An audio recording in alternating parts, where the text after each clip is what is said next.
ನಮಸ್ತೆ ಎಜಿ ನ್ಯೂಸ್ಗೆ ಸ್ವಾಗತ. ದಾಂಡೇಲಿಯಲ್ಲಿ ಭೂ ಹಗರಣದ ಬಗ್ಗೆ ಆರೋಪ. ದಾಂಡೇಲಿ ಸಮಗ್ರ ಅಭಿವೃದ್ಧಿ ಹೋರಾಟ ಸಮಿತಿಯಿಂದ ತನಿಖೆಗೆ ಆಗ್ರಹ.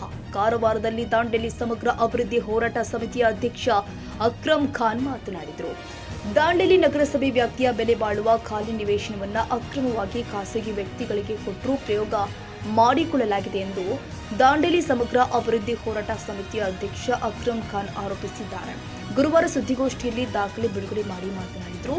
ದುರ್ಬಳಕೆಯಾಗಿರುವ ನಿವೇಶನದಲ್ಲಿ ಕನ್ನಡ ಸಾಹಿತ್ಯ ಪರಿಷತ್ ಜಿಲ್ಲಾ ಘಟಕದ ಅಧ್ಯಕ್ಷ ಬಿಎನ್ ವಾಸರೆ ಅವರು ಕೂಡ ತಮ್ಮ ಪತ್ನಿಯ ಹೆಸರಿಗೆ ಒಂದು ನಿವೇಶನ ಪಡೆದುಕೊಂಡಿದ್ದು, ಅವರು ತಕ್ಷಣ ಅಧ್ಯಕ್ಷ ಹುದ್ದೆಗೆ ರಾಜೀನಾಮೆ ನೀಡಬೇಕು ಅಂತ ಆಗ್ರಹಿಸಿದರು. ಅಲ್ಲದೆ ದಾಂಡೇಲಿ ಭೂ ಅಕ್ರಮದ ಬಗ್ಗೆ ತನಿಖೆ ನಡೆಸಬೇಕು ಅಂತ ಸರ್ಕಾರವನ್ನು ಒತ್ತಾಯಿಸಿದ್ದಾರೆ. ನಗರಸಭೆಯ 200 ಎಕರೆ ಪ್ರದೇಶದ 792 ನಿವೇಶನಗಳನ್ನು 1962ರಿಂದ 99 ವರ್ಷದ ಅವಧಿಗೆ ಲೀಸ್ ನೀಡಲಾಗಿತ್ತು. ಆ ಪೈಕಿ 745 ನಿವೇಶನಗಳು ಬಳಕೆಯಲ್ಲಿದೆ. ಅದರಲ್ಲಿ ಖಾಲಿ ಇರುವ ನಿವೇಶನಗಳನ್ನು ನಗರಸಭೆ ವಶಕ್ಕೆ ಪಡೆದು ಬಹಿರಂಗ ಹರಾಜಿನಲ್ಲಿ ಮಾರಾಟ ಮಾಡಲು ಸರ್ಕಾರ ಸೂಚನೆ ಕೊಟ್ಟಿತ್ತು. ಆದರೆ ನಗರಸಭೆಯಿಂದ ಬೆಲೆ ಬಾಳುವ ನಿವೇಶನಗಳನ್ನು ಆಶ್ರಯ ಯೋಜನೆಯ ಹೆಸರಲ್ಲಿ ಪ್ರಭಾವಿಗಳಿಗೆ ಕೊಡಲಾಗಿದೆ ಎಂದು ಆರೋಪಿಸಿದರು. ಆಶ್ರಯ ಯೋಜನೆಯಲ್ಲಿ ಪಡೆದ ಜಾಗವನ್ನು ಕನಿಷ್ಠ 15 ವರ್ಷಗಳು ಯಾರಿಗೂ ಮಾರದಂತೆ ಇಲ್ಲ, ಬಡವರಿಗೆ ಮಾತ್ರ ಈ ಜಾಗ ಮೀಸಲು. 2015ರಲ್ಲಿ ಆಶ್ರಯ ಯೋಜನೆಯಲ್ಲಿ ನಿವೇಶನ ಪಡೆದ ವೆಂಕಟೇಶ ಸುಬ್ಬಯ್ಯ ಎನ್ನುವವರಿಗೆ ಆಗಿನ ಪೌರಾಯುಕ್ತ ಆರ್.ವಿ. ಜತ್ತಣ್ಣ ಅವರು 3/1/2019ರಲ್ಲಿ ಕ್ರಯಪತ್ರ ಮಾಡಿಕೊಟ್ಟಿದ್ದಾರೆ. ಉಪ ನೋಂದಣಿ ಅಧಿಕಾರಿ ನೋಂದಣಿ ಮಾಡಿಕೊಟ್ಟಿದ್ದಾರೆ ಎಂದಿದ್ದಾರೆ. ಅದಾದ 4 ದಿನದಲ್ಲಿ 7/1/2019ರಂದು ಅದೇ ಜಮೀನು 1.95 ಲಕ್ಷ ರೂಪಾಯಿ ಮೌಲ್ಯ ತೋರಿಸಿ ಈಗಿನ ಸಾಹಿತ್ಯ ಪರಿಷತ್ ಜಿಲ್ಲಾ ಘಟಕದ ಅಧ್ಯಕ್ಷ ಬಿಎನ್ ವಾಸರೆ ಅವರ ಪತ್ನಿ ಜಲಜಾಕ್ಷಿ ನಾಯಕ್ ಅವರ ಹೆಸರಿಗೆ ನೋಂದಣಿಯಾಗಿದೆ. ಅದಾದ ಸ್ವಲ್ಪ ದಿನದಲ್ಲಿ ಯಲ್ಲಾಪುರ ಸೌಹಾರ್ದ ಬ್ಯಾಂಕ್ ಒಂದರಿಂದ ಆ ಜಮೀನಿನ ಮೇಲೆ 15.99 ಲಕ್ಷ ರೂಪಾಯಿ ಸಾಲ ತೆಗೆಯಲಾಗಿದೆ. ಅದರಲ್ಲಿ ಅಕ್ರಮ ನಡೆದಿರುವುದು ಸ್ಪಷ್ಟವಾಗಿದೆ ಎಂದು ತೋರಿದ್ದಾರೆ. ಇತರ ನಿವೇಶನಗಳು ಇದೇ ರೀತಿ ದುರ್ಬಳಕೆ ಆಗಿದೆ ಎಂದು ಆರೋಪಿಸಿದ ಅವರು ದಾಂಡೇಲಿ ಭೂ ಹಗರಣದ ಬಗ್ಗೆ ಸರಿಯಾಗಿ ತನಿಖೆ ಮಾಡಬೇಕು ಅಂತ ಒತ್ತಾಯಿಸಿದರು. ಎಲ್ಲಾದ್ರೂ ಒಂದು ಸಣ್ಣ ಪೇಟೆ ಅಂಗಡಿ ಇಟ್ಟರೆ ಪೊಲೀಸರು, ಆಮೇಲೆ ತಹಸೀಲ್ದಾರ್, ನಗರಸಭೆ ಎಲ್ಲ ರಿಪೋರ್ಟರ್ ಸಹ ಹೋಗಿ ಎಲ್ಲ ವಿಡಿಯೋ ಮಾಡಿ ಕಿತ್ಕೊಂಡಿದ್ದಾರೆ. ಕಳೆದ ನಾವು ಜಾತ್ರೆ ಸಂದರ್ಭ ನೋಡಿದ್ದೀವಿ. ಸಣ್ಣ ಚಾ ಅಂಗಡಿ ಹಚ್ಚಿ 100-150 ರೂಪಾಯಿ ವ್ಯಾಪಾರ ಮಾಡುವಂತ ಬಡವರಿಗೆ ಜಾತ್ರೆ ಟೈಮ್ನಲ್ಲಿ ಅಲ್ಲಿಂದೆಲ್ಲ ಕಿತ್ತು. ಇಲ್ಲಿ ನಾವು ಇವತ್ತು ಈ ದಾಖಲೆ ನೋಡ್ತಾ ಇದ್ದೇವೆ. ಈ ದಾಖಲೆ ಪ್ರಕಾರ ನಮ್ಮ ಜಿಲ್ಲಾ ಕನ್ನಡ ಸಾಹಿತ್ಯ ಪರಿಷತ್ ಅಧ್ಯಕ್ಷರಾದ ಬಿಎನ್ ವಾಸರೆ ಅವರ ಮನೆಯವರ ಹೆಸರ ಮೇಲೆ ಒಂದು ನಿವೇಶನ ಇವತ್ತು ಮಾಡಿಕೊಂಡಿದ್ದಾರೆ. ಆ ನಿವೇಶನ ಹೇಗೆ ಆಗಿದೆ ಅಂತ ಹೇಳಿದ್ರೆ, ನಗರಸಭೆಯಲ್ಲಿ 10,000 ರೂಪಾಯಿಗೆ ಆಶ್ರಯ ಪಟ್ಟ ಮಾಡಿದ್ದಾರೆ. ಆಶ್ರಯ ಪಟ್ಟ ಮಾಡಿದ ನಂತರ 3 ದಿವಸ ನಂತರ ಅದೇ ನಿವೇಶನ 1,60,000 ರೂಪಾಯಿಗೆ ವ್ಯಾಪಾರ ಆಗಿದೆ. ವ್ಯಾಪಾರ ಆಗಿ ರಿಜಿಸ್ಟ್ರೇಷನ್ ಆಗಿದೆ.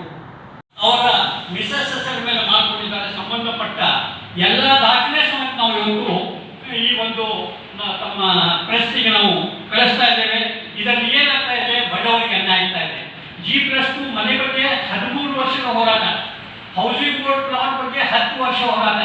ಇದು 2 ದಿವಸದಲ್ಲಿ ಇವರು ಇಲ್ಲಿಗಲ್ ಆಗಿ ಇಲ್ಲೇ ಕೇಸ್ ನಡೀತಾ ಇದೆ. ದಾಂಡೇಲಿಯಲ್ಲಿ ಇದು ಸಾಕಷ್ಟು ಪ್ರಕರಣ ಇದೆ. ಈಗಾಗಲೇ ಲೋಕಾಯುಕ್ತನವರಿಂದ ಸಹ ಭೂ ಹಗರಣದ ಬಗ್ಗೆ ತನಿಖೆ ನಡೆದಿದೆ.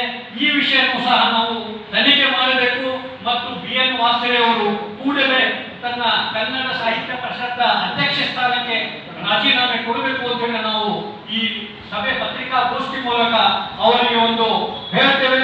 ಅದು ಇಲ್ಲದಿದ್ದರೆ ಕಾನೂನಿನ ಚಳವಳಿ ನಾವು ಸಹ ನಡೆಸ್ತೇವೆ ಅಂತ ಹೇಳಿ ನನ್ನ 2 ಮಾತುಗಳನ್ನು ಮುಗಿಸ್ತಾ ಇದ್ದೇನೆ. ಮತ್ತು 47 ನಿವೇಶನಗಳನ್ನ ಅವನು ತೆಗೆದುಕೊಂಡು ಹರಾಜು ಮಾಡಬೇಕು. ಅವು ಬೆಲೆ ಬಾಳುವಂತಹ ಒಂದು ನಿವೇಶನಗಳಿದ್ದಾವೆ. ಅವು ಇನ್ನಷ್ಟು ಅತಿಕ್ರಮಣದ ಪಾಲಾಗಬಾರದು ಅನ್ನೋ ಒಂದು ಉದ್ದೇಶದಿಂದ ನಾವು ಇವತ್ತಿನ ದಿವಸ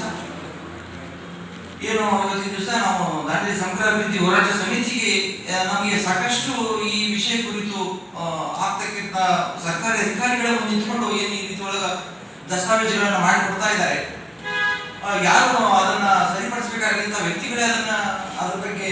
ಈ ಸಂದರ್ಭದಲ್ಲಿ ಹೋರಾಟ ಸಮಿತಿಯ ಉಪಾಧ್ಯಕ್ಷ ಅಶೋಕ್ ಪಾಟೀಲ, ಪ್ರಧಾನ ಕಾರ್ಯದರ್ಶಿ ರಾಘವೇಂದ್ರ ಗಡ್ಡಪ್ಪಸ್ನವರ್, ಮೊಹಮ್ಮದ್ ಗೌಸ್ ಬೆಟಗೇರಿ, ಮುಜೀಬಾ ಚೆಬ್ಬಿ, ಶಹೇಜಾದಿ ಕುಲಶಾಪುರ್, ವಿನೋದ್ ಪುರೆ, ಶ್ಯಾಮ್ ಬೆಂಗಳೂರು, ವಸಂತಿಬಾಯಿ ಜೈನ್, ರಾಯಲಮ್ಮ ಅಂಕಿವರ್, ಫಾರೂಕ್ ಶೇಖ್, ಧನಂಜಯ್ ಕಾಲ್ಗುಳ್ಕರ್, ಧರ್ಮಣ್ಣ ಭಜಂತ್, ಯಲ್ಲೂಸ್ ಡಮಾಮ್, ಶಮೀಂ ಕೋರ್ಪಲ್ಲಿ, ಶಬ್ಮನ್ ಶೇಖ್, ಮಾಲಾ ಮಂಟೂರ್, ಇಕ್ಬಾಲ್ ಪೀರ್ಜಾದೆ ಮತ್ತಿತರರು ಉಪಸ್ಥಿತರಿದ್ದರು.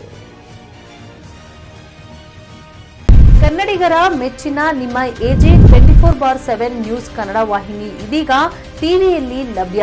ಒಂದು ವೇಳೆ ನೋಟಿಸ್ ಕೊಟ್ಟಿದ್ರೆ ವಾಪಸ್ ತಗೋತೀವಿ. ಇವತ್ತು ವಕ್ಫ್ ಪ್ರಾಪರ್ಟಿ ಅಂತೇಳಿ ಬರ್ತದೆ ಅಂತ ಹೇಳಿದ್ರೆ ರೈತರು ಬೀದಿಗೆ ಬದಲು ಏನ್ ಮಾಡ್ಬೇಕಾಗತ್ತೆ? ಯಾರು ವೋಟ್ ಹಾಕಿಲ್ಲ ಅಂದ್ರೆ ಗ್ಯಾರಂಟಿನೆಲ್ಲ ಸ್ಟಾಪ್ ಮಾಡ್ಬಿಡ್ತೀವಿ.